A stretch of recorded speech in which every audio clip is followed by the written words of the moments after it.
Hi, this is Charting Man Dan of TheChartGuys.com, home of technical analysis education. Click the link for a free week trial, no credit card required, and gain access to our multiple live broadcasts daily, community chat room, educational videos, nightly watch lists, and more. Invest in your education and future and join the community today.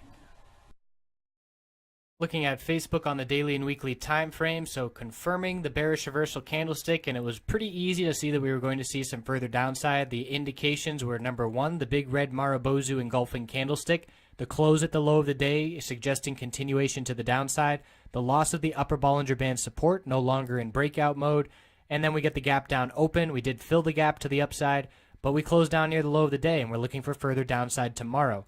So support is previous resistance, 130.73, 130.70. If we break those levels, the 10-day moving average will be in the low 130s. That will be the next level to watch.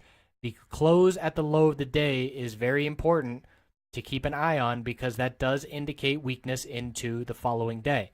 On the weekly, we are forming a bearish reversal candlestick. We could pull back all the way to 128.39, the 10-week moving average, and still be maintaining a very healthy, strong uptrend.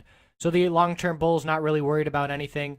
And in terms of volume, there's no big dump volume. This is just consolidation after an all-time high breakout. No red flags here.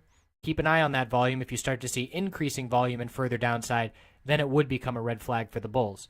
So looking at the hourly chart for Facebook, again, on the breakout, holding exponential moving average support the whole time. As soon as we lost that 20 period, we had a long way to go for the next support. And then that exponential resistance started driving the price to the downside. We bounced off the 100 period hourly support, rejected from the 20 period resistance, bounced off support tighter and tighter, and then we lost that support at the end of the day, showing that weakness heading into tomorrow. So that level, we'll watch that resistance level in the 20 period on the hourly, and the next hourly support is down at 129.93, but we have some daily support levels to be watching before that level.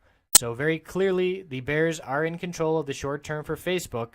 And as soon as we lost this 100 period moving average support, it was resistance, resistance, became support, held as support on a couple back tests. And then as soon as we lost it, we saw a big dump. And then very little upside towards the end of the day with a close right down near the low.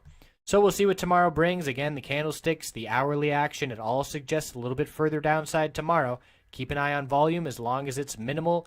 The bulls are in control of the longer-term trend. I appreciate you watching. I have no position in Facebook. I don't care if it goes up or down. Have a great night.